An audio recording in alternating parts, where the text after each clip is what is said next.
Amen, amen, amen. Hallelujah. God is good. Amen. God is great. So tayo ay pagsimula natin ay magbasa tayo ng ilang passages sa Nehemiah o Nehemiah. Nehemiah. 1:4. Chapter 1, verse 4. Natayin natin. Ando na po ba tayo? Hallelujah. Nang marinig ko ito, naupo ako at napaiyak. Ilang araw akong nagdalamhati at nag-ayuno. Dumalangin ako sa Diyos ng kalangitan. Kita ko, O Yahweh, dakilang Diyos, ikaw sa inyong harapan. Kayo ay tapat at tumutupad sa inyo sa umiibig sa inyo at tumutupad ng inyong utos.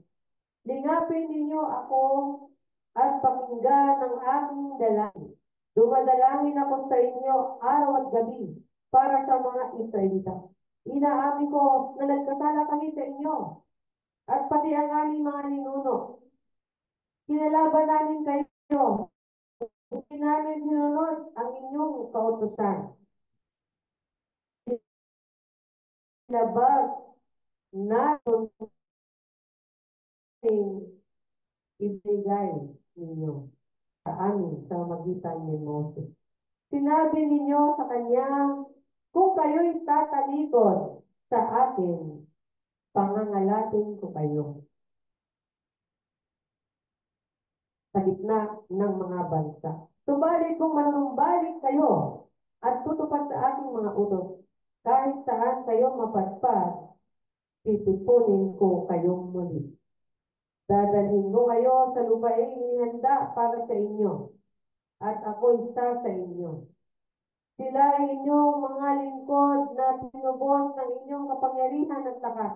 O Yahweh, dinggin ninyo ang dalangin namin. Kami inyong lingkod na nagnanais magparangal sa inyo. Pagtagumpayin po ninyo ang aking lakad ngayon at loobin po ninyo kahabagan ako ng hari. Hallelujah! Hallelujah! Praise the name of the Lord! Tayo manalangin. Katulad ng panalangin ni Nehemiah, Panginoon, siya ay nagpakumbaba. Siya nga po ay umamin sa kanyang makasalanan. Siya nga po, Panginoon, ay tumingin sa kanilang mga sarili bilang mga nagkasala at ang inyong parusa sa kanilang pagkakalipat o pagkakasakop ng ibang bansa at bayan ay dahil sa kanilang sarili rin kasalanan at kagagawan. At yun ang inyong pangako, yun ang inyong salita, at yun ang inyong tipanan at usapan. Ngunit hindi sila tumupad. Nawa, Panginoon, kami mga lingkod mo ngayon. So, una-una kami, O Diyos, na talaga ng aming buhay. Sinabi namin na nasusundin ka namin bilang aming pastor. Lalakad kami patungo sa inyong kalooban o lalakad kami ayon sa inyong kalooban hanggang sa makarating kami sa inyong kaharian. Ngunit may pagkakataon na kami, O Diyos, ay lumiliko, humihinto, bumabagal, nadadapa, o kung ano man ang nangyayari sa amin sa pagsunod sa inyo. Pero salamat, may kapatawaran ka. Meron kami tinitignan na sa pinaming papakumbaba at paghingi ng tawad, Ama, ay naroon ang iyong pangunawa, at naroon ang iyong habag, naroon ang iyong pag-ibig, at naroon din sa lahat ang ginawa ni Cristo sa krus ng Kalbaryo upang kami ay tubusin sa lahat ng yan ng aming mga pagkukulang pagkakamali sa kasalanan. Salamat po. Lord, tayo po yung sipon, nawa natin ka sa aming kalagitnaan, nawa inaabot mo ang bawat isa sa na sumasamba ngayon, kasama namin, katipon namin, O Diyos, sa kalibunan ninyo, Ama namin Diyos, Yahweh. Salamat po, meron kang gagawin dakila at meron ka na nga pong ginagawa sa ating lahat. Hallelujah! Purihin ka. Thank you, Jesus. We bless your name. We give you glory, Father in heaven. In Jesus' name we pray. Amen. Amen.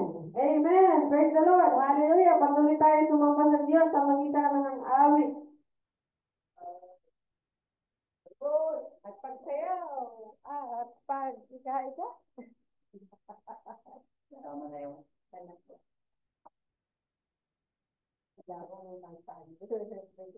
Hallelujah, purihin ang Diyos. Tunay nga na mabuti ang Diyos. Hallelujah.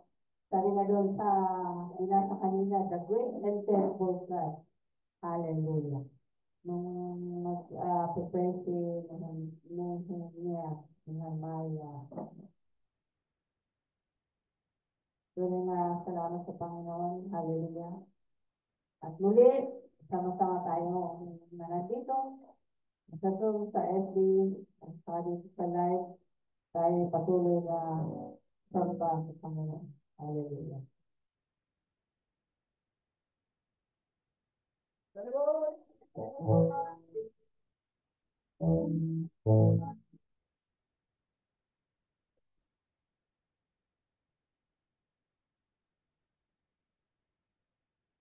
Tayo ito na natin tayo ngayon.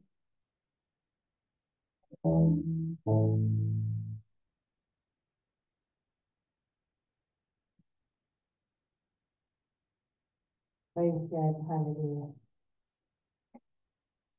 Yes, Lord, handa natin yung mga sarili sa patuloy ng pag-samba natin. Sa pagod ito, tayo patuloy na sumamba. Hallelujah.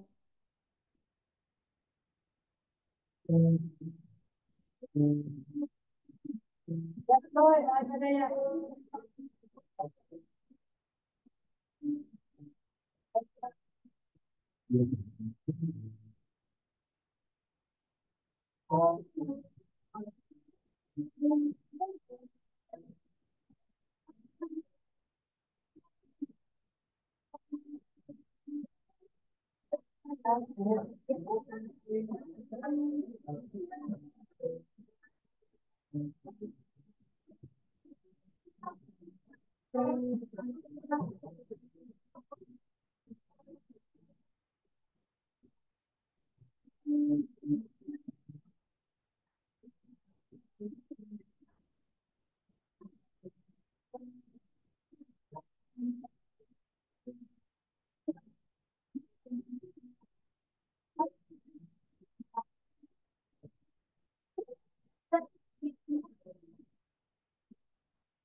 Yes, Lord, hallelujah.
Purihin ka nga po, Diyos ang Yahweh, dakila at kapangyarihan, dapat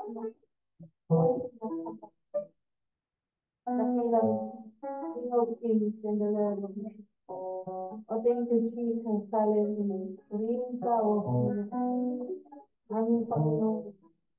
Nasa kapatid. Hallelujah. Thank you. We give glory, Lord. Honor and praise. Hallelujah. Hallelujah. Praise the name of the Lord. Hallelujah. God is our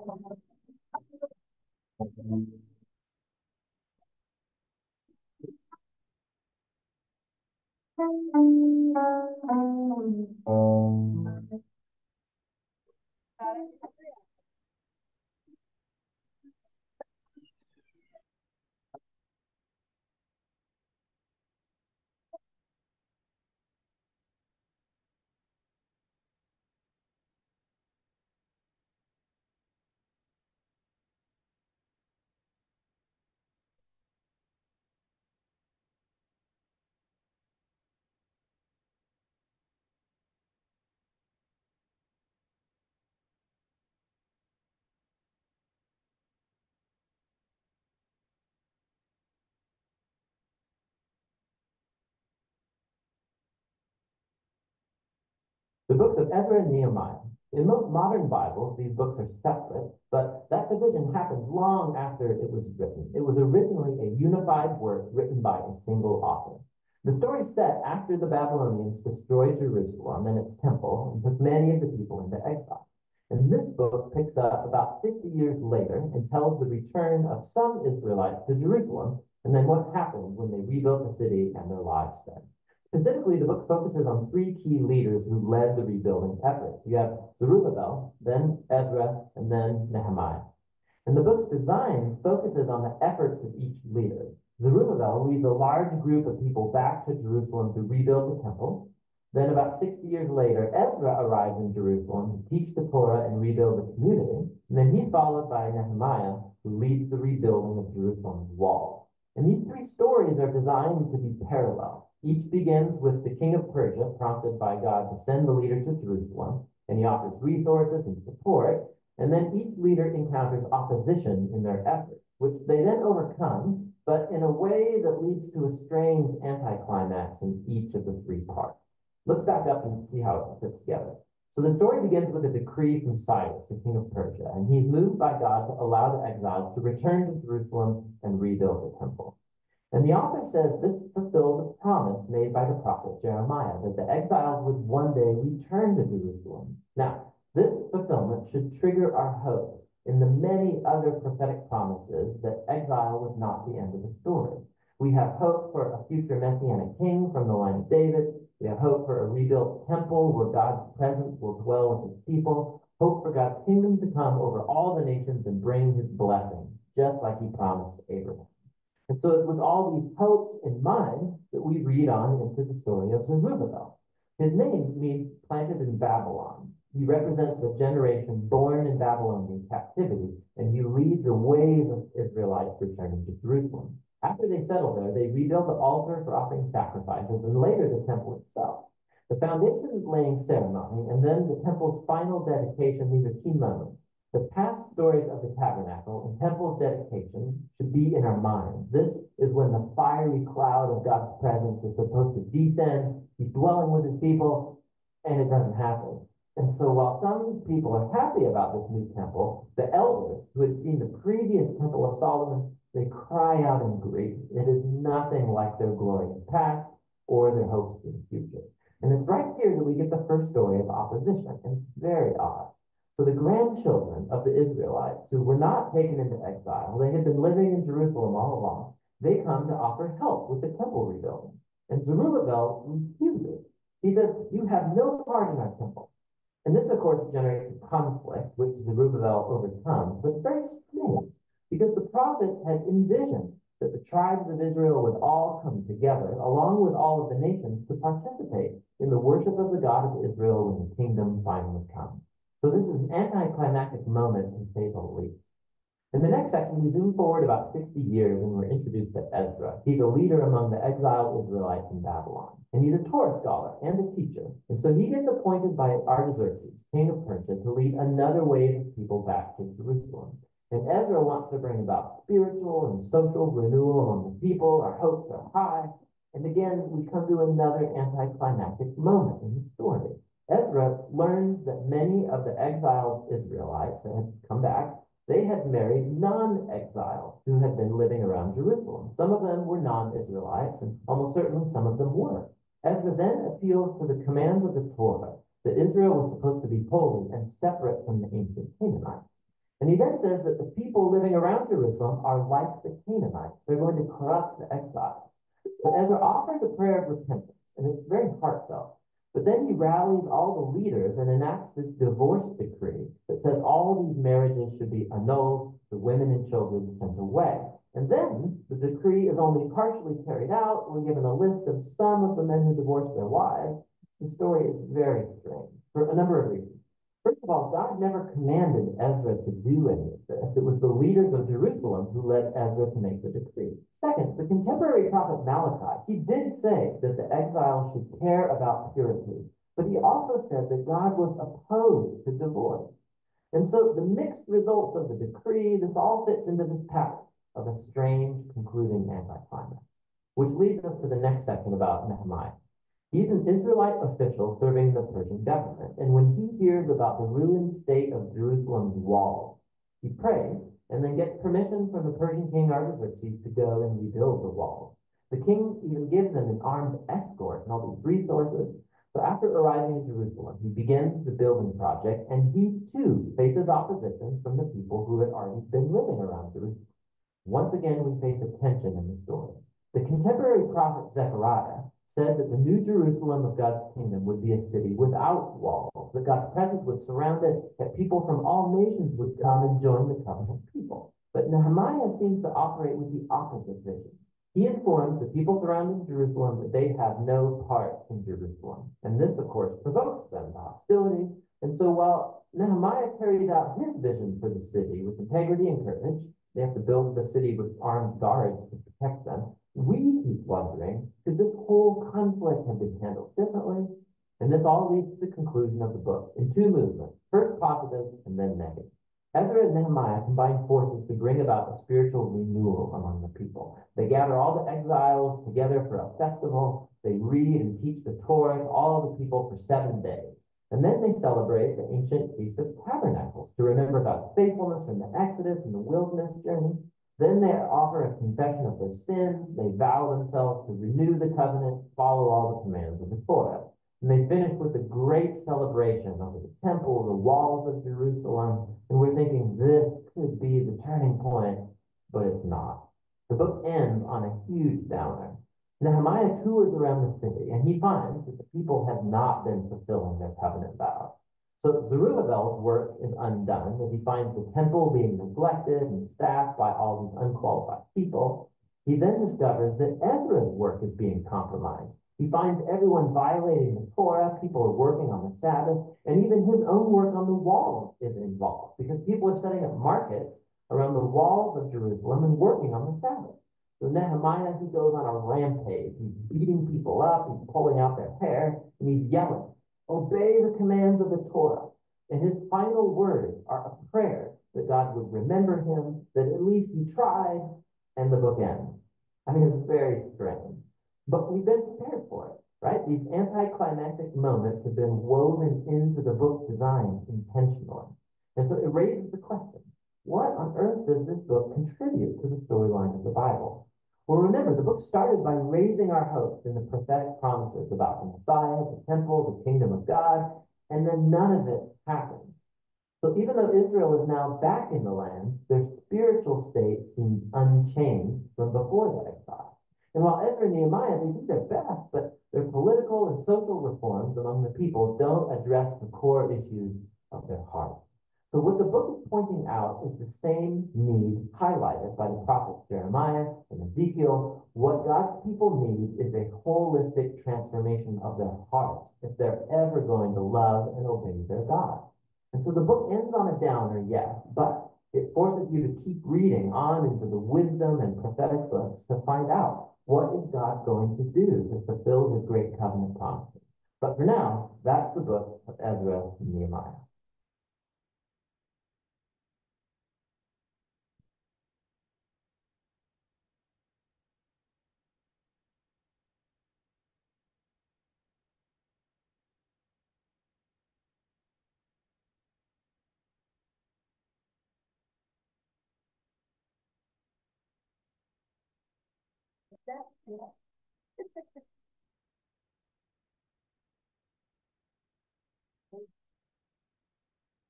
Praise the Lord. Hallelujah. Ang ganda ng Bible project ngayon, di ba? Ang bilis mong maunawaan yung buong libro.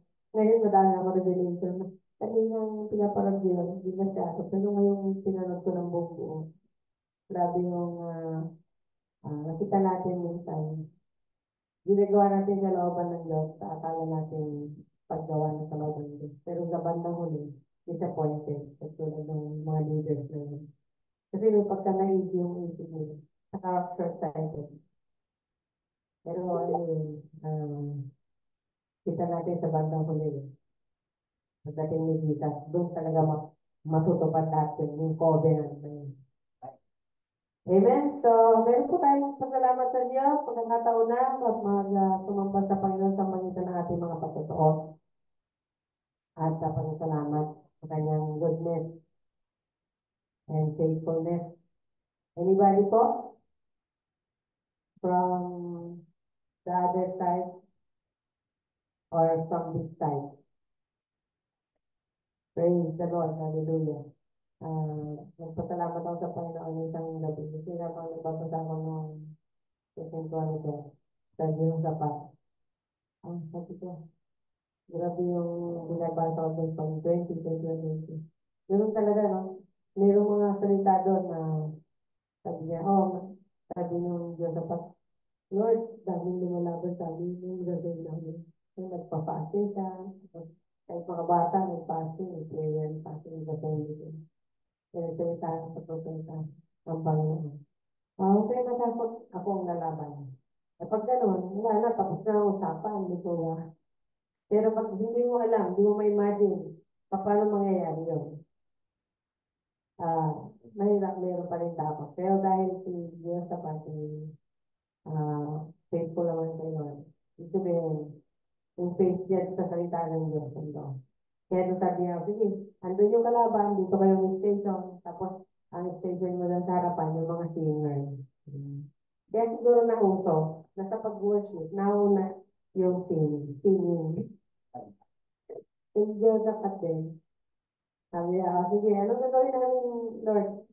Uh, kanta na, purihin ang Diyos, purihin ang Diyos, purihin ka, purihin ka. Tapos habang nagpupuri sila, pinagpapatay na ni Lord yung kalaban nila. Tapos tumatapos, sabi siya pumunta na kayo, pag tingin nila, patay na lahat yung kalaban nila. At wala silang ginawa, ilang araw sila naghakot ng Buddhist niya, yung mga samsam, mga sargera na sino ang gumawa? Ang Diyos. Ang gumawa ng laban. Praise the Lord, Lord. Kaya sabi niya sa president niya, sige, tignan niyo lang kung anong gagawin ko. Nang pagkakataon na tayo nag-worry. Pero pag tayo na nalangin, gusto pang sabihin ng Panginoon sa atin, tignan mo lang kung anong gagawin. Magpabang ka. Hope in Jesus. Hope in Him. Praise the Lord. Sabi nga ni Jonathan, malay mo. Diba? Malay mo. Pero mo, dalawa lang sila nung kanyang, ano ba yan? Kanyang bit ng espada. Dalawa lang sila. Pero sa patay ng dami ng mga spirits natin.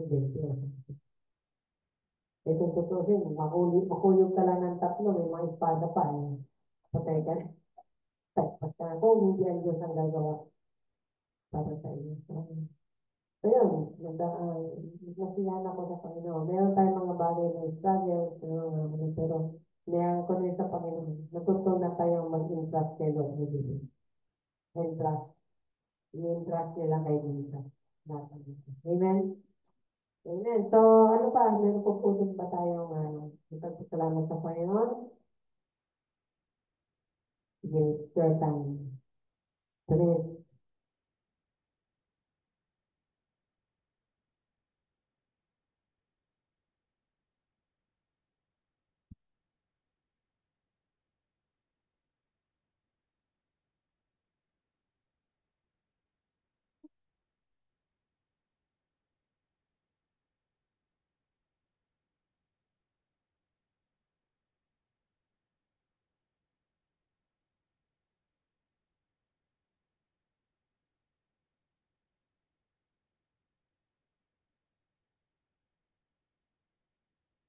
Meron pa?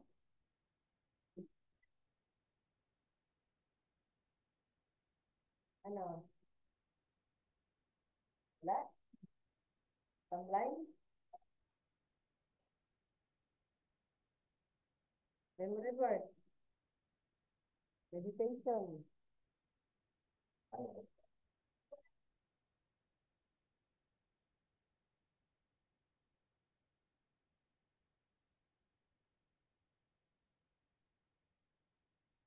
Wala ata tayong kwento ngayon. Tahimik eh. Praise the Lord.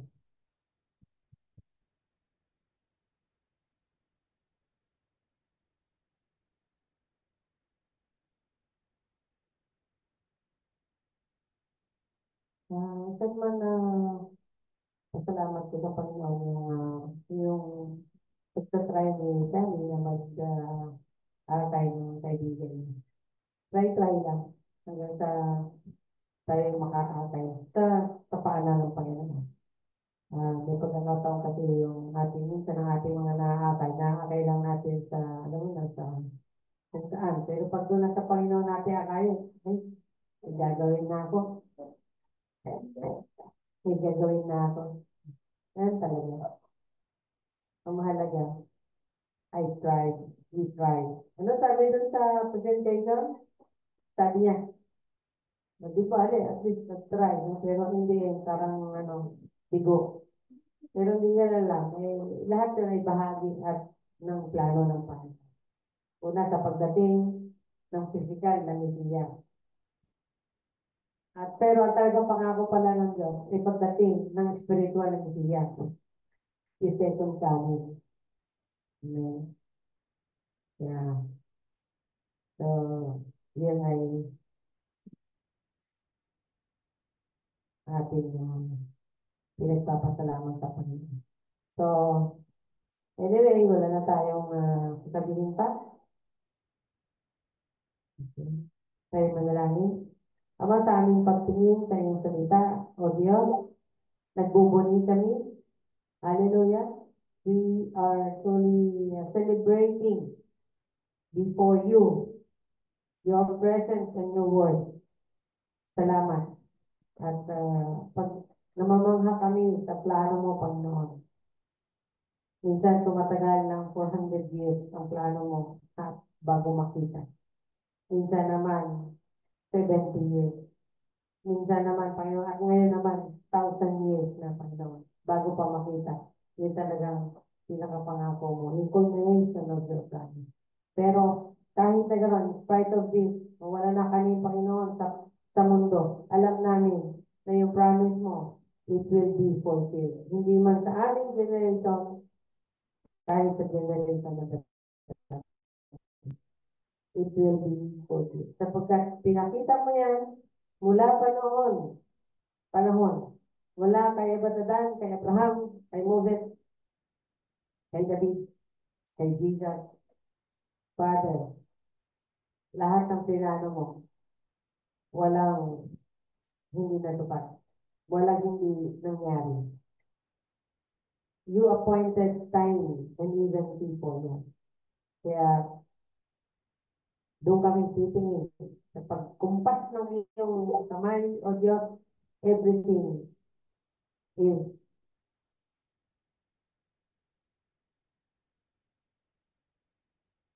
in time.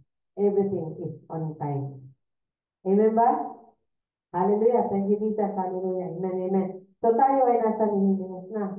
So after 13 years, pagkatapos ng gawa ni Ezra, ay yung medyo nagkaroon ng opposition at giniba-giba ulit na yung kanilang ginawa-gawa doon. Hindi pa naman natapos yung paggawa ng walls. Ah, kaya nung umiyak si Nehemiah, ito yung kanyang pakishare na yung screen. Parang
malabo. Okay, so yan yung pangatlong kapanahonan ano sila. Ang nakakatawa dun sa ano na yun, yung first part ng kanilang pag-return, led by Zerubbabel. Si Zerubbabel pala, pinanganak sa Babylon, kaya pala yung pangalan niya is si Zerubbabel. Pero nakita natin yung heart niya sa Jerusalem, yung heart niya sa Israel, yung heart niya sa, sa promised land ng Lord. Kahit hindi niya pa nakikita siguro, o baka nakapasyal siya, tapos nandun yung heart niya, biglang nagkaroon ng at concern, sabi niya. Kumbaga sa ano, yung bahay mo na minahal, although hindi ko sa pinanganak, hindi niya nakita yan sa mga namin. Nagkaroon siya ng naawa siya, nakapag siya. Ganito pala yung bahay niya. Dating once na telling stories ng aking nanay, tatay, na glorious days. Dahil nagre-regalo sa panahon ng Solomon, ang dami natatakot sa bayan ng Diyos. No? Pero ngayon, ito, pinagtatawanan, naging laughing stock, naging laman ng tuktuhan. Nasaan ang Diyos niyo? Sinasabi ng Diyos niyo. Gano'n. Saan yung pagmamahal niya? Saan yung kapangyarihan? Karoon siya ng ah, Lord ng concern sa akin. Ganon din sinihimaya. Si Nehemiah ay, ano daw, parang 13 years old data nung mapunta siya ano, sa Babylonia. So, 13 plus 17, ilang taon na siya? About, kung daw nagkamali, is about 20, na. Karoon siya ng bigay na, ano tayo na yun, may na-assign ka bilang top bearer. Ano yung top bearer? Kasi ito tayo chapter 1 ng Nehemiah. Ganito ang mga salaysay ni Nehemiah na anak ni Hakalyas. Noon ay buwan ng Kislev at ika-20 taon ng paghahari ni Artaxerxes. Akong si Nehemias ay nasa punong lungsod ng Susa. Si Artaxerxes, alam niyo, pangatlong harian sa panahon na nandun sila sa Pilipino. Uuna kami si Cyrus, si Cyprus, at si Artaxerxes. So, ako si Ninias ay nasa punong lungsod ng Susa nung dumating ang kapatid kong si Hanani. Kasama ang isang pangkat ng mga lalaki mula sa Huda. Kinumusta ako ang Jerusalem at ang mga Hudyong nagbalik sa Huda mula sa pagkakatipon. Ito ang sagot nila sa akin. Kahabag-habag ang mga iyon at nililibak pa ng mga hintil na nakatira doon. Sinabi nila, naggiba pa ang muog ng Jerusalem at ang mga pintuan ng lungsod na hindi pa nagagawa mula nang ito'y sunugin. So, nung gawa si Zerubbabel, saka si, ano doon, si Ezra, may mga nanonood, may mga nagsisira. No? Nang marinig ko ito, naupo ako at after 30 minutes na, ilang araw ako nagdalamhati at nag-ayuno. Dumalangin ako sa ng kalangitan ng Diyos na iyong harapan. Kapakpan niya. So, ikaw, ang nalangin ka, harapan. Oh, maniknood ka sa Panginoon. Nalala ko nung napatigil ako na pag-aaral third year college naman. Tapos, may trouble pa yung pag-aaral yun. May problem natin. Pero lahat na yun. Nalusutan natin yun. Hanggang sa ito nga, mag-retire na ako, di ba? Kaya kayo, 20 anyos ako nun. So, kaya kayo, pagka kayo nangangarap at walang katuparan ng pangarap niyo, maniknood kayo sa Panginoon, Lord, anong plano mo sa buhay ko? Huwag sabihin na, Lord, ito gusto ko, ito gusto ko. Hindi. Huwag ganon. Ang sabi mo, Lord, anong plano mo sa buhay ko? Anong gusto mo mangyari sa buhay ko? Alam ko kung ano, alamin yung kalooban ng Lord. No? So, yung inaano ni Maya. Si Nehemiah, siya ay, nagbawa dito yung pagiging, ano ba Tagalog pagiging cupbearer? No? Tingnan ko sa dito sa,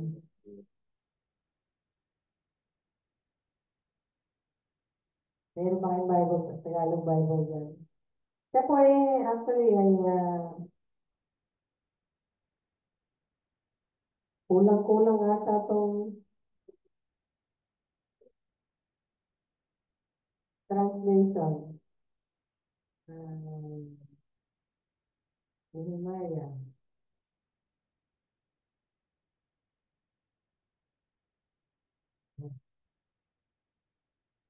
Sabi dito, wala pa pala kami sinasabi dyan. No? Talaga palang wala. So anyway, pagkatapos niyang manalangin, ay napansin siya ng hari ng Persia. From chapter 2. Sabi niya dito, nang panahon iyon, ako ang namamahala sa mga inumin ng hari. Yes, talaga pagiging cupbearer. Isang araw, buwan ng Nisan, ika-20 taon na paghahari ni Artaxerxes, ay dinurutan ko siya ng kanyang inuming alak. Yan. Napansin niyang ako'y malungkot noon. Lamang niya ako nakitang ganyan. Tinanong niya ako, bakit ka nalulungkot? Bakit ko, tingin ko sa iyo, wala kang sakit. Bakit sa ganyan? Sinigdan ako ng takot. Gayon may sinabi ko sa hari, naway ingatan kayo ng Diyos habang panahon. Nalulungkot po ako sapagkat ang lungsod na pinaglibingan ng ating mga ninuno ay wasak at sunog ang mga pintuan. Grabe yung concern ni Maya. Katulad ng concern ni Zerubbabel at ni Ezra. At ni Daniel. Kasi nagsimula yan. Bago yung tatlo na yan, si Daniel, siya yung unang-una naglingkod kay Haring Nebuchadnezzar. At si Daniel, siguro nagtatraining itong mga taon to. Nasa, siguro, mayroon time sila na nagtitipon-tipon sila at pinag-uusapan nila yung Torah, yung libro ni Moses na apat. So, kaya nga, kung napapansin nyo, nung si Ezra, nung siya nga yung mag-lead ng transformation, 7 days niyang binasa publicly yung Torah. Naubos kaya yon yung from Genesis to, to Deuteronomy? 7 days. At nung sa 7 days na yun, wala silang tigil na kababasa, nandiyan lang sila sa assembly. Nag-iiyakan sila. Tapos nag-celebrate sila. Prayer and celebration. Nandun yun sa Ezra kung magbasa kayo ng Ezra. That was 50 years after nung unang return ng Zerubbabel. Pagkatapos after 13 years, ito naman si Nehemiah. So, makikita natin sa Nehemiah bilang cupbearer. Anong ibig sabihin nun? Anong katangian ng isang tagatikim ng alak ng hari? Bago iinom ang hari, titikman niya muna. Kaya kung may lason, siya unang namamatay. Yun ang tawag doon, cupbearer. Taga-tikim ng iinumin ng hari. No? At siya rin lang ang nag-serve doon. Walang ibang mag-serve. Kaya pag kami nangyari sa hari, dahil sa ininom niya, ikaw ang kasalanan. No? Kaya bilang isang tao, maging ganun ang katungkulan, dapat, ano sabi? Ikaw ay number one, trustworthy. Isang tao mapagkakatiwalaan. No? At mahirap pong makagain ng trust ng ibang tao. Kailangan po madami kang nagawa sa kanya para masabi, ay, kilala ko yan, tiwala na ako dyan, kilala ko yung tao niya. Mayroon pong proseso, may panahon, may mga testing time, and proofs na masabi niya, ay, tiwala ako dyan. Hindi yan magnanakaw, hindi yan magkukupit. Pero pag nasira yun, kahit di ka na nangungupit, ay, baka tayo makupitan yan. Kasi may experience kami dyan. Nakupitan tayo niyan, di ba mayroon sisiwala. Pero ito, walang record. So, siya ay trustworthy. At bilang tagalingkod ng hari, mahirap yun. Kailangan honorable man ka. Sa gulang-gulang, galang-galang. Hindi kayong taong walang breeding, ano ba yun? Walang aral. Kailangan, kagalang-galang. Hindi yun nakukuha sa kurbata. Sa taong marangal. Hindi ibig sabihin mayaman. Hindi, iba yung marangal na taong kaysa sa mayaman. Yung mga taong mayayaman, pero balastubas naman, di ba? Mayayaman, pero ano naman, mga unrighteous people. Pero kailangan honorable ka. Ibig sabihin, godly. Hello? Godly. Ay, maka-Diyos yan. May takot sa Diyos yan. Yeah? Hindi siguro gagawa yan ng ganyan kasi may takot sa Diyos. At ang pinapangatlo, he has a genuine concern for his people and country. At dito nasa isip ko, it is not a simple patriotism, but a zeal, passion for God's glory, name, and love. It is about the God, people, father-child relationship. Hindi lang yung lugar ang kailangan na gusto niyang i-rebuild. Ang gusto nilang i-rebuild, kahit si Ezra, dahil isa siya sa mga nauna na mag-reform ng relationship nila kay Lord, ng covenant nila kay Lord. Ang ang kanilang concern, ang kanilang talagang nag-aapoy sa puso nila ay yung pagbabalik loob sa Diyos ng mga bayan ng Diyos. Yun sa kanila. Hindi yung basta mag-build yung temple. Ang mahalaga, meron tayong relasyon sa Diyos. Mabalik yung ating tipanan sa Diyos. Relasyon sa Diyos. Kaya lang minsan, nakita natin na may pagka-naive pa rin ang paggawa nila ng kalooban ng Diyos. Kaya minsan, naisip ko natin, grabe yung zeal nila sa law, no? Oy, palayasin niyo yung mga asawa niyo. I-divorce niyo yan, pati yung mga anak niyo. Hirap yun, di ba? Sa panahon natin yun, ba, hindi ko gagawin yun. Magkaroon gagawin sa anak at asawa ko yun.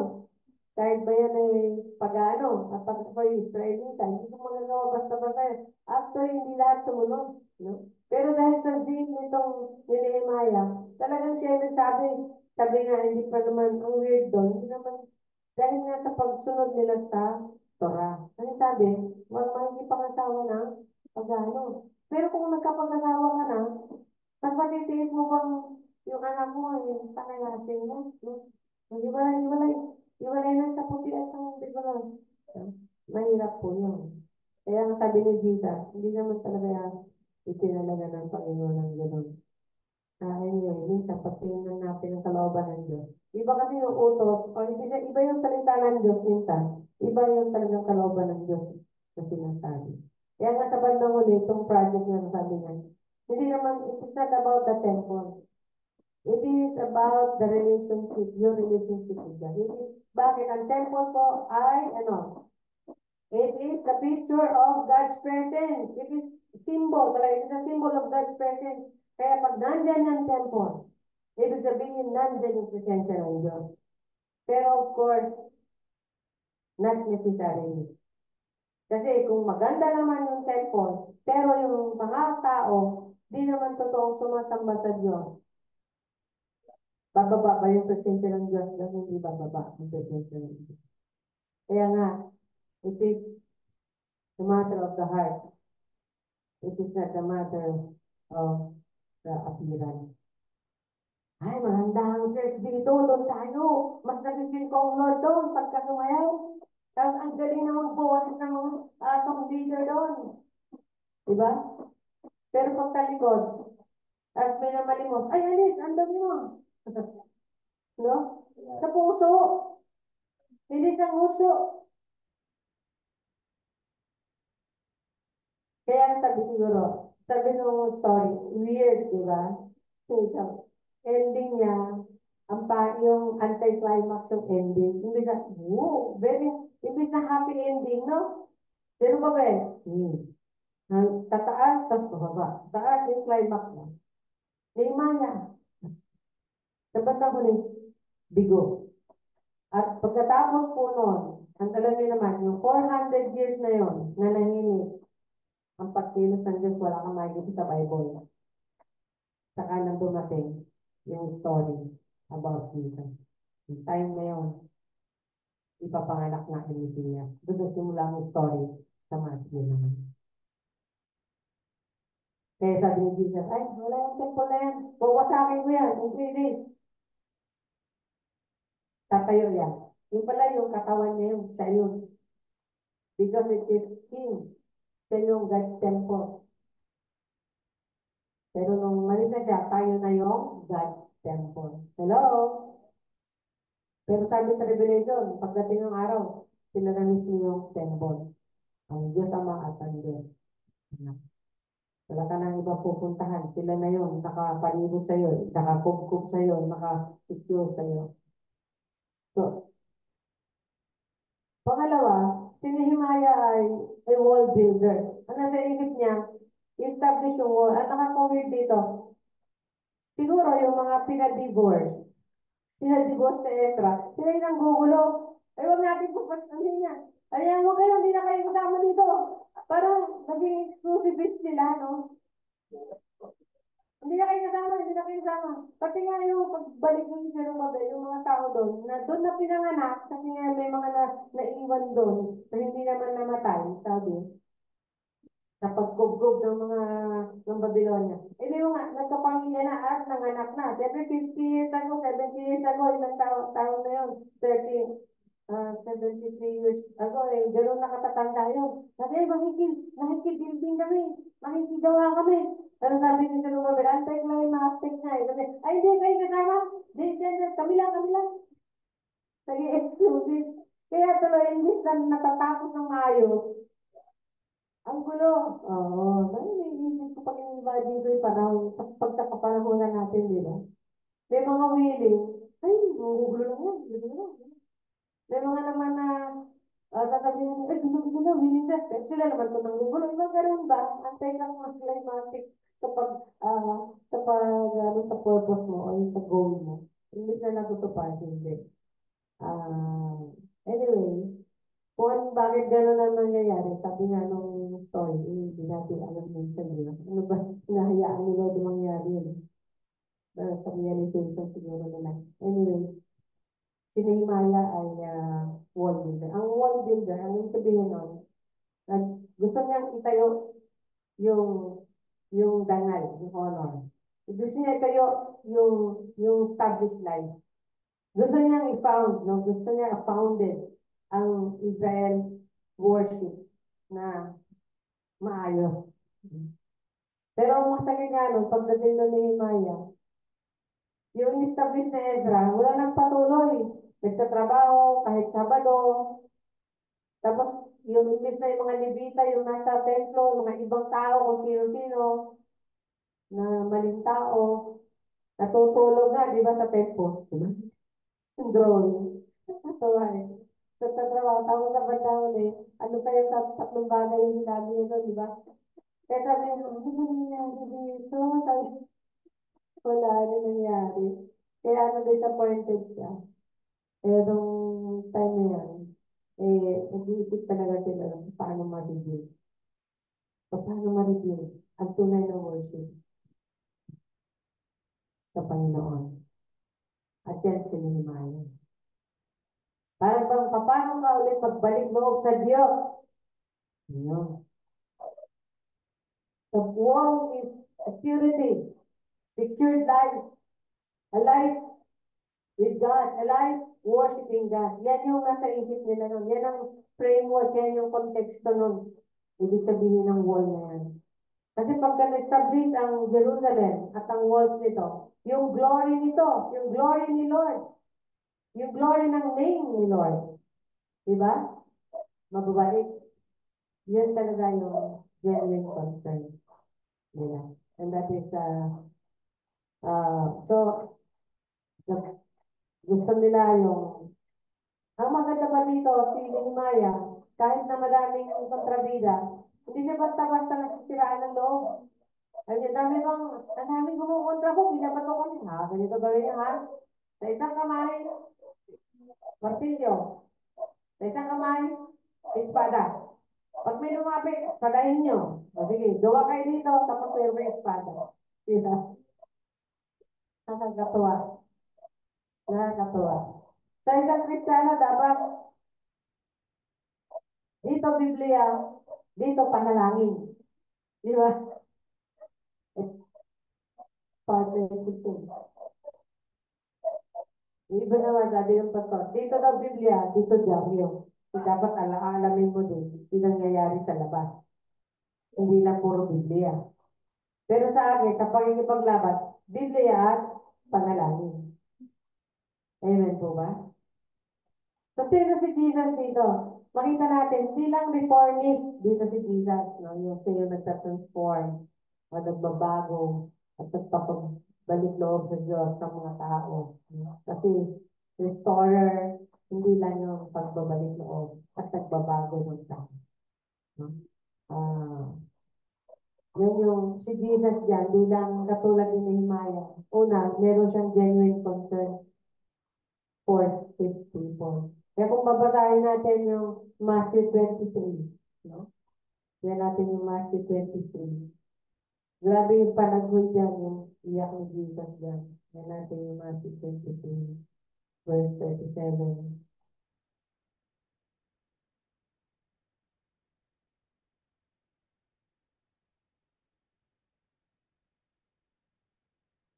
Tumpahin ang lumalabas ng simbahan habang nangangaral ang paso. Nag-understand. Sabi niya dito, tama ba yung verse? 37. Sabi dito, Jerusalem, Jerusalem, pinapatay mo ang mga propeta at binabato ang mga sinugo sa iyo. Makailan kong sinigap na kupkupin ang iyong mga mamamayan, gaya ng paglukob ng isang inahin sa kanyang mga sisiw. Ngunit ayaw ka.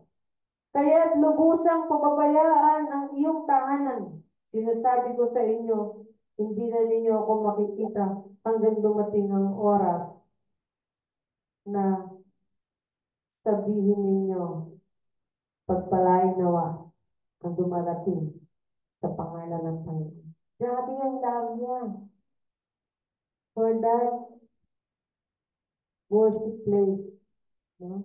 Kayo po ba? Ganun po ba ang pagmamahal niyo dito sa worship place natin? Alam niyo po, pag namatay ko, ewan ko lang kung may magpatuloy dito sa Lord of Glory. Sana naman meron, no? Malay ko naman. Hindi ko alam kung ano yung pagkilos ng Diyos, di ba? Gano'n po ba yung concern natin sa worship place ng Lord? Yung genuine concern. Kung may genuine concern si Nehemiah, mas si Jesus. Hello? Dahil si Jesus, ang talagang sumasamba sa kanyang amang Diyos. Dahil, dahil kasama siya nung kaisa siya nun. Bakit hindi naman yun ang kanyang laman ng puso niya, ang Diyos Ama? Samantalang ganoon din naman ang Diyos Ama sa kanya. Dahil kaisa niya yun. Yun ang pag-ibig ni Jesus sa Jerusalem. Yung concern niya. Kaya nga ito, Ang totoo, hindi ito basta pag-ibig sa tinubuang bayan. Kaya sabi ko guys, Zerubbabel, hindi siya tumubo doon, di ba? Tumubo siya sa Babylonia, kaya pala pangalan yung Zerubbabel. No? Pinanganak sa Babylonia. Hindi pa rin ibig sabihin doon. Pero ganoon na rin ang concern niya sa Jerusalem. Hindi dahil sa mahal niya yung bayan niya, kundi dahil mahal niya yung pakikipagrelasyon ng bayan niya sa Diyos na pumili sa kanila. Hello? Kaya nga sabi, mahalaga yung salitang meaningful sa kanila yun, yung, and I will be your God, and you shall be my people. Napaka-dear yun sa kanila. Ako magiging Diyos niyo, at kayo magiging bayan ko. At dahil din sa salitang yan, ang mga lagi na mataas ang ilong, ang mga Israelita, Israelita to, ito to. Kayo mga pagano. Kami, special kami kay Lord. Pero alam mo, ang kakaiba dyan, at si Jesus, isa rin siyang wall builder. Builder of life. Not only life, but good and abundant life. Securer and founder, also a changer of life. Kung gusto niyo mabuo yung buhay niyo, maging maayos yung buhay niyo, maging masagana ang buhay niyo, matatag ang buhay niyo, founded sa Lord. Yan, si Jesus yan. Pero ito rin ang sabihin ko, si Jesus also siya ay wall builder. Siya din ang destroyer ng wall. Pero the wall, yung sinasabi niya, yung wall na yun, sa nagdi-destroy ng wall, hindi yun yung about the life of the people, kundi yun yung discrimination sa isip ng Israelita. Hoy, kami lang ang Israel, kami lang ang bayan ng Diyos. Hindi po. Inalis na po niya yun. Dinestroy niya yun. Kaya nga sabi doon sa, hindi ko lang na-realize, doon sa doon sa story, sabi niya, kahit nga walang walls ang dahil ang ano pala ng Lord, ang purpose niya, lahat ng tao pupunta sa Jerusalem para sumamba sa Kanya. Lahi man siya ng mga Muslim, maitim man siya, at sa bagay, moreno ang mga Israelita pagano man siya, Hentil man siya, barbaro man siya, Romano man siya, o ano pa ba? Lahat, he break the wall nung discrimination na yun, nung specialization na yun. Hindi na po sila special na yun kasi lahat na lang tumatama sa Diyos. Special na. Hello? Hindi na lang yung Israel. Sabi niya, may blessed na Israel. Pero sabi ni Jesus, mas blessed ang tao. Hindi nakakita sa akin pero sumusunod. Mas blessed siya na sumusunod sa akin kahit at dahil ang Israel, sumusunod ang Torah, yung Tanakh, sinusunod, pero bulag ang pagsunod. Masusundin ko to. Sabi niya. Sabi niya, paano kayo sumunod? Sa Sabado. Eh, mamamatay na yung hayop dito sa nahulog sa balon. Ay, bawal mo gano'n, magtrabaho. Eh, mamamatay na hayop doon sa balon. Hindi nyo ba yung kukunin dahil nga Sabado? Ang sabi ni Jesus, mas mahalaga ba yung Sabado kaysa sa buhay mo? Sa buhay ng tao? Kaya ako, kung pinagaling ko siya sa araw ng Sabado, nagkasala ba ako? Mas mahalaga ang tao. Ang Sabado, ginawa para sa tao. Hello? E minsan, sa pagbasa ng salita ng Diyos, talagang special yung pagkaintindi. May pagkanaig. Hindi, sabi ni Lord dito. Sabi ng Biblia, ganito.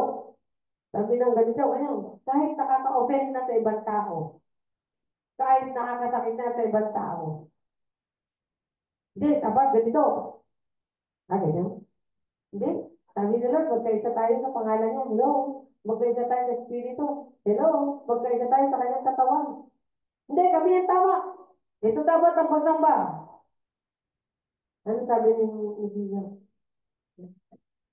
He is our king. He has broken down every wall. Ano yung wall na yun? Yung wall na nagsiseparate sa tao. Iba yun.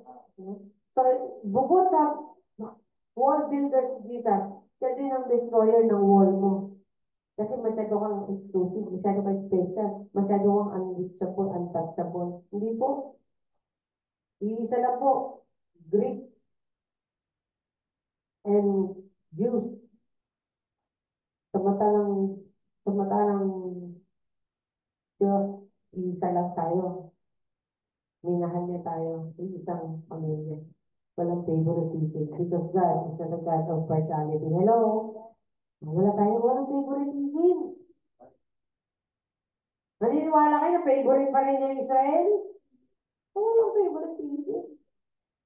Sabi ni Jake, blessed talaga yan. Oo, blessed talaga siya. Pero blessed na rin ako. Dahil sa pananampalataya ko. At mas blessed ako dahil kahit sila Israelita, di pa rin sila makakaligtas kung hindi sila tumanggap sa Mesiya. Di ba? Sino ang tunay na blessed? Yung may pananampalataya, kaya nga tayo mga anak ni Abraham sa pananampalataya. Hindi tayo mga anak ni Abraham sa dugo at kalahi. Tayo mga anak ni Abraham sa pananampalataya. At sino ang pinagpala? Sabi niya, sa magitan mo, pagpapalain ko ang lahat ng bansa. Sa magitan niya, sa dugo ba niya, sa linya ba niya, hindi po. Sa pamamagitan ng pananampalataya na meron siyang katulad. Katulad ng pananampalataya niya. Kasi nakatingin siya doon sa Mesiya. Kaya tayo, pagka sa mga bagay-bagay na yan, titingin tayo kay Diyos. Ang contextual thinking natin, framework thinking natin. Ano ba yung gusto ng Diyos? Ano ba yung nais ng Panginoon Jesus? Di ba sabi niya, ayusin ang puso. Kailangan maayos ang puso. Kailangan maayos ang puso. Kanina, naisip ko nga eh. Bakit tayo pag tumatambang tayo lang at tayo lang, no? Parang sa'yo tayo natin tumatambang. Bakit? Isa lang ang audience natin, kapatid. Ang Diyos. Di ba? Pag kumanta ka, nagiging sadyak na rin, nakikita yun. Nakikita na rin. Ang mga anghel.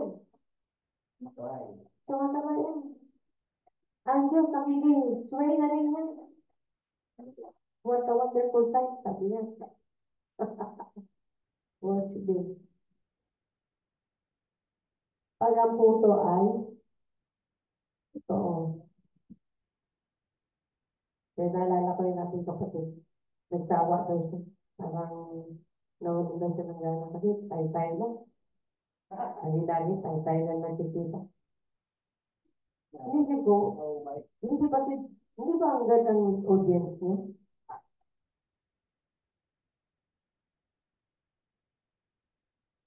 Ibig sabihin eh, meron ba na siyang gustong, ano ba?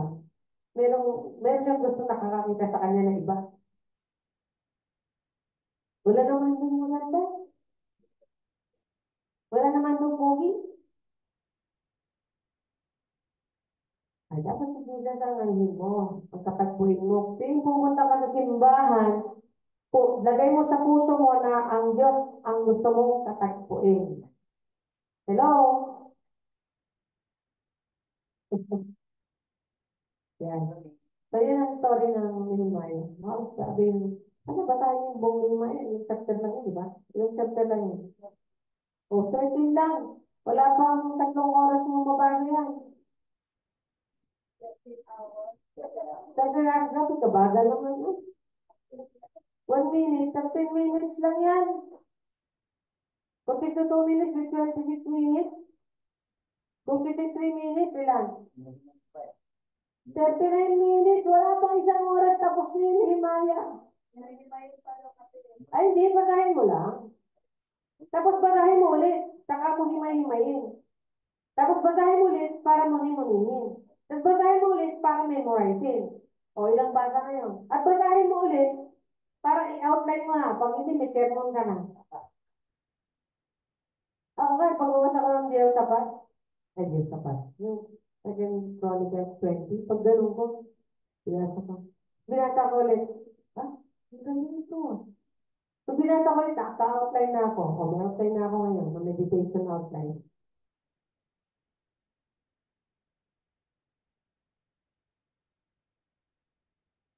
Sabi nung Ezra, binasa nila 7 days yung Torah.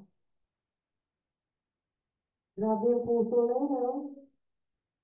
Next week, mag-fasting tayo, 3 araw tayo mag-fasting, nagbabasa lang tayo, wala tayong ganun magbasa lang ng Bible. Kung saan nabutin, yung, ano ko na, Matthew, to Revelation, kung saan abutin yung 3 days. Babasahin mo lang, plain lang, basahin mo, basahin. Parang lang nanood ng, pelikula. Alam mo kasi pag nanood ka ng pelikula, hindi ka naman din post. Di ba? Yung sinasabi nyo na, ano, himay-himay din. Kasi pag nanood ka ng pelikula, di ba, isa post, ano yung nangyari? Ano ba yung nangyari? Hindi, di mo pinopost yun. Hinahayaan matapos yung istorya. Di ba? Ganun. Kasi parang story lang yun. Ay, di ba yung nangyari? Okay, sa pangalawang pagbabasa mo, sa pangalawang mong review, doon makikita mo, medyo iba na yung kulay nun. At sa pangatlong review, ay meron ka lang ibang suntok sa iyo ng Panginoon doon. Hallelujah. Nawa, matagpuan natin ang Panginoon bilang nagmamalasakit sa iyo, concern sa iyo. Hindi dahil gusto niya may sumasamba sa kanya, kundi dahil mahal ka niya. Yun ang kanyang genuine concern sa atin. At pangalawa, dapat alam mo, the Lord can build your life. Pwede niya buuin ang buhay mo. Kahit gaano man pawasak. Tayo manalangin. Father in heaven, we just want to bless you, to praise you, for revealing yourself, for revealing Jesus to us, being a world builder and someone who is genuinely concerned for us, for our relationship with you. Salamat sa iyong papuri, sa may pangalan mo. Amen. Amen. Magandang tanghali sa ating mga. Kaya na, ikaw na muna.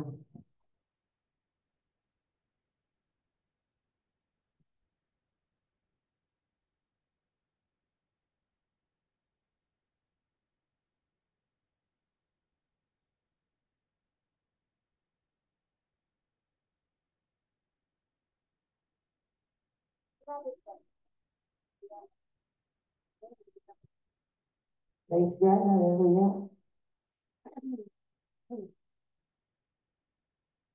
Natatapos lang ang mensahe sa atin ng Panginoon. Salamat sa kanyang napakagandang pangaral para sa atin. Tayo magbigay, tayo magbigay sa Panginoon, tayo manalangin. Purihin ka, O Diyos, salamat po sa araw na ito, Panginoon, na pinatalog mo sa amin. Salamat sa kalakasan, salamat sa pagising niyo muli, Panginoon, sa amin sa pagpapahinga, sa physical, Panginoon. Arito kami, Panginoon, nagsama-sama muli sa pagsamba at pagpuri sa inyo, Panginoon. Salamat po. Pinataas namin ang aming handog at kaloob, Panginoon. Basbasan niyo po ito, Panginoon, para sa inyong ministeryo, God. Hallelujah. Sa patuloy na ikalalaganap ng mga salita sa lago ng inyong iglesia, Panginoon, na ipinagkatiwala sa lahat sa aming Panginoon. Purihin ka, Diyos, at salamat po sa mga magbigay, Panginoon. Salamat sa mga blessings, Panginoon, na patuloy mong binubuhos sa bawat isa sa, sa amin, Panginoon. Sa mga kapatid, Panginoon, sa nakikinig sa Zoom at saka sa FB, Panginoon. Salamat po. Lahat, Panginoon, Lord, salamat sa blessing dahil lahat, Panginoon, nakarinig kami ng inyong salita. Ay, salamat, Lord, na isang blessing na yan para sa araw na ito sa bawat mga kapatiran, Panginoon. Salamat din sa mga estudyante, Panginoon, na kahit na medyo mahirap sa kanila sa ngayon, salamat sa patuloy ng paggabay sa kanila, Panginoon. Purihin ka, O Diyos, at salamat sa lahat. Patuloy ang aming handog at pasasalamat sa inyo. Purihin ka. Ito po ang aming dalangin sa pangalan ng Jesus. Amen.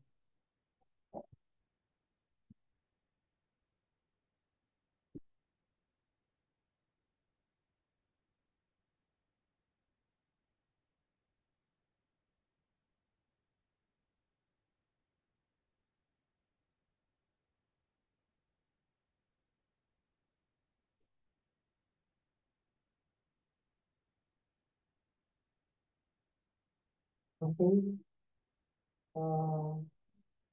Tayo ngayon, sumako na sa pastoral ng panalangin. Kung ano po ang inyong mga dalangin. Ang pangarap ko, magkaroon tayo ng niling ano dyan, yung duhuran.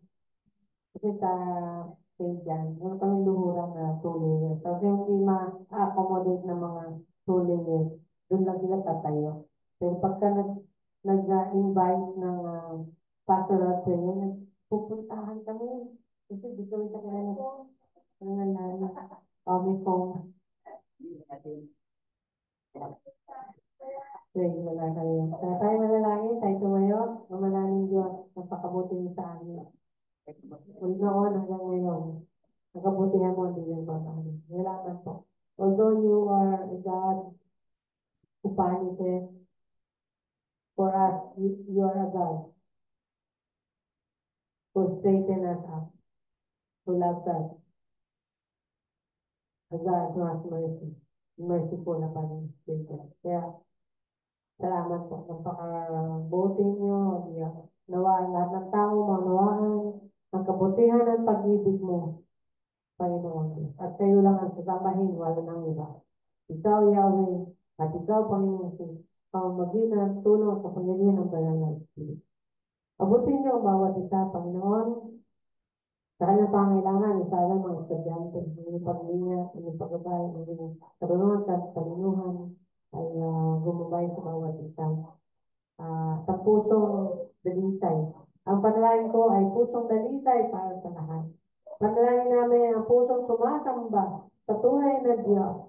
Sapagkat yun ang hinahanap mo. Sabi nga din sa Father's Gift, those who worship in spirit and in truth. Hallelujah. Kaya nga po, yan ang aming dalangin. Thank you, Jesus. At alam mo yung aming talagang mga pinapanalangin sa aming mga puso, sa aming buhay, sa aming pamilya, sa aming mga anak, sa aming mga matatanda, sa mga bata, sa aming mga plano, sa aming mga buhay pa na gustong maranasan at marating at makaptan. Lahat yan, tinataas lang namin sa inyo. If you appointed it, Lord, if you willed it, O Lord, nothing is impossible. Walang imposible sa inyo, Ama. Sa inyo ang aming pangitiwala. We entrust everything to you, Father in heaven. In the mighty name of Jesus. Amen and amen. Para sa dakilang basbasan Diyos, hallelujah, taas natin ang kamay. Sa iyo, O Yahweh, na aming Ama, Ama ng aming Panginoong Jesus, na aming tagapagligtas. Sa kapangyarihan ng banal na Espiritu, Panginoon. Salamat. Salamat, O Diyos. Pinagpala niyo kami ngayon at magpakailanman. Amen. Amen. Amen. Hallelujah. Thank you, Lord. Gandang tanghali at mag-compliment po tayo.